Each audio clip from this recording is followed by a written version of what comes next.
In this Excel video, I will show you how to build Excel pivot table from scratch. This is going to be a fun. Let's get started. Here I am in Excel with some sales data and this is fairly complex spreadsheet. And there's wonderful information here. The problem is in Excel, if you have a complicated spreadsheet, it can be hard to extract useful information from all of that data. Fortunately, we have pivot table. Now I recommend that before you insert a pivot table, you turn the data into a table. So I'm going to click just anywhere in my data. How about here on C6? I will hold Control and turn tab T. For table, Excel is double checking where's the data for your table. But I know that it's picked the right range. It's picked A1 through G61 and that's it, and that is correct. It's important that if your table has header, like in my case, date, range, salesperson, etc., that you have this checked, and by default mine was already checked. I am going to click OK and my range of data has been converted into a table. It's automatically being given a table style. Now if you like the table style that it comes with, great. If not, feel free to change it up. You can pick different colors if you want to. You can also, if you so choose, go here on this newly added table design tab and ribbon. This was added as soon as it turned my data into a table. That's when this appears, so I can use this table design tab and ribbon to do some things. Like I said, I could change the color scheme if I want to. I could also click here to add like a total row. I'm not going to do that. I could add banded columns or take off banded columns or banded rows. In this case, so just some different things that you can try if you want to. Now that my data is a table, I'm going to actually rename the table by default. It was renamed table 1. I am just going to rename this sales data, tap enter, and so now this table of data has been officially named sales data. Okay, we are ready now to insert the pivot table. And pivot table really are the best tool in Excel for helping you to analyze data. The reason they called it a pivot table is because you can easily pivot from one type of report in your table to another type of report. So let's see how that works. Making sure that I have selected a cell that inside my table. I'm going to go to the Insert tab and choose Pivot Table. Now you will notice the button has two parts. I'm going to click on the bottom part of the Pivot Table button because that will give me some options and some of these are very interesting. But for today, the one that I want to select is from table or array. So I will click there and I get a pop-up and you can see in the pop-up it's showing the table or range in question. And because I named this table in advance, the name of it right there says data. Next I need to decide where is pivot table that corresponds to this table of data. Where is it going to go in a new worksheet or spreadsheet or in an existing worksheet or spreadsheet? It is an existing one, you will have to choose it, and we have another option down here as well. In my case, I'm going to add it to a new worksheet. I click OK and you will notice down here in the lower left corner a second sheet has been created called sheet 2. I'm going to click on that and drag it to behind or after sheet 1 now. So far this is just kind of confusing. There is no real data here that I can see. It is giving me a little help though. It's saying to build the report, choose some fields from the pivot table field list here at the right. So let's do that. You will notice here at the right in the pivot table field, Excel has added each of my column heading, product units, sold units, price. Those are all listed here at the right. And so what's going on here in Excel is letting me use this pivot table to focus in on just the data that I care about most at this moment instead of looking at all of the data in this table or this spreadsheet. Using the pivot table, I can focus in on the key information I need right now. So let's say I am most interested in the region, maybe the product and the total sale. So I have checked those boxes and look what happened. Excel has used my selections, my choices here to create a report and it's showing just this information. I highlighted now what happened as I was checking these boxes is Excel decided where to put those down here in this area of pivot table field panel.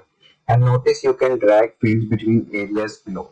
So it's automatically thought region and product should go here in rows. So that's why we have region east, north, south, and we have product, keyboard, monitor, mouse, printer, webcam.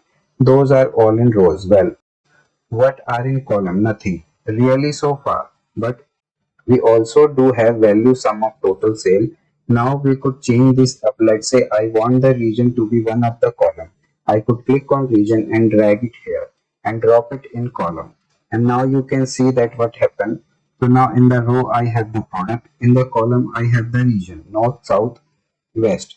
So those are broken out differently now because I drag region up here to column.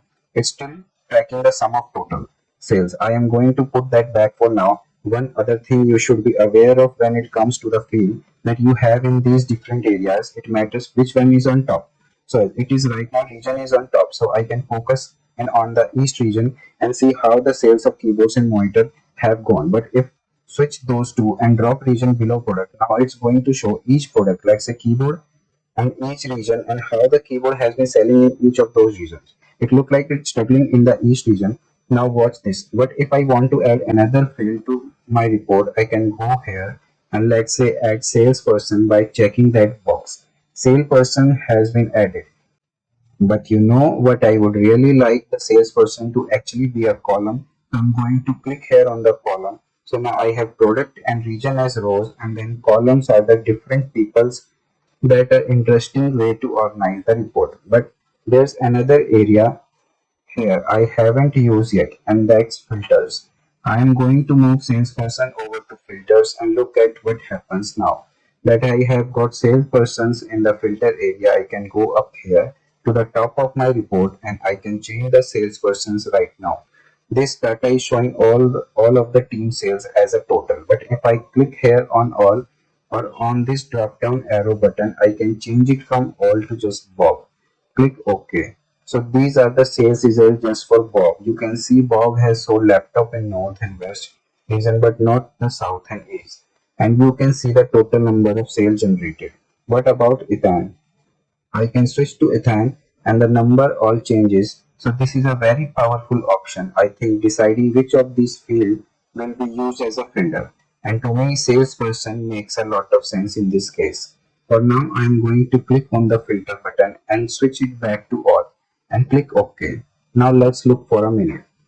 Here in the values area right now it says sum of total sale that's being displayed here. Well, what if I don't want that to be the case? I can click here on the sum of total sale and I could choose value field setting and I could change it from sum to average or max or minimum. Whatever I want, I'll click OK. Those numbers change because now they are showing averages. I'm going to hold Control and Z to go back to the showing the sum of total sale. So this is one of the reason why it is called a pivot table.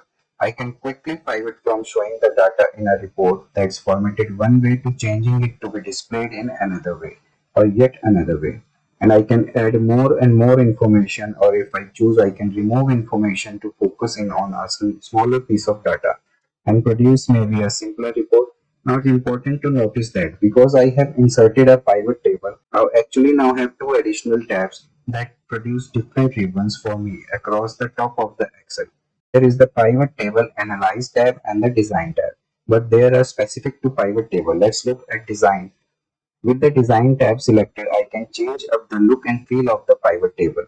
Just by changing the color scheme, I can also put back banded rows if I want to banded columns, and I could make some changes as to how subtotals show up and also grand total. So I'm going to start with subtotals. If I click there, I can say do not show subtotal and it takes that information out of the pivot table report.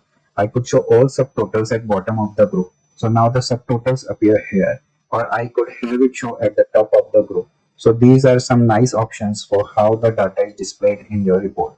We also have grand totals, turn it off for rows and columns. So now it's gone on for rows and column, it reappears, or you could say only columns or only rows. There are some options here for the report layout. I could show it in compact form, or I could show it in outline form or in tabular form. We can also repeat all item labels so that we'll just add east or north and south and west all the way down, and we can also not repeat those. So these report layout options just again change how the data is displayed in the pivot table report.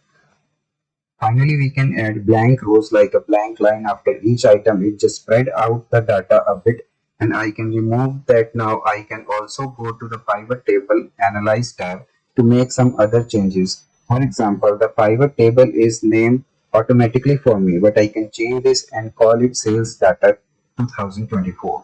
Tap enter. I could also select a field and go here to the field setting, and then I could choose basically a number format. To add a number format or change a number format, you just click OK here on the number format button, and this should look familiar to you. If you have used the number format option in Excel, I'm going to choose currency, or actually accounting might be better in this case. I click OK again, and dollar sign are added to that range of data. Now I could have gone into field setting number formats and also adjust the number of decimal places if the signs does not matter, but just the dollar. For example, I could lower this to 0, click OK again, and now it's not showing the decimal places. There are other ways to add the number formatting. I guess you could go to the home tab and change the number of formatting the way, but I would say you need to be careful with that with pivot table.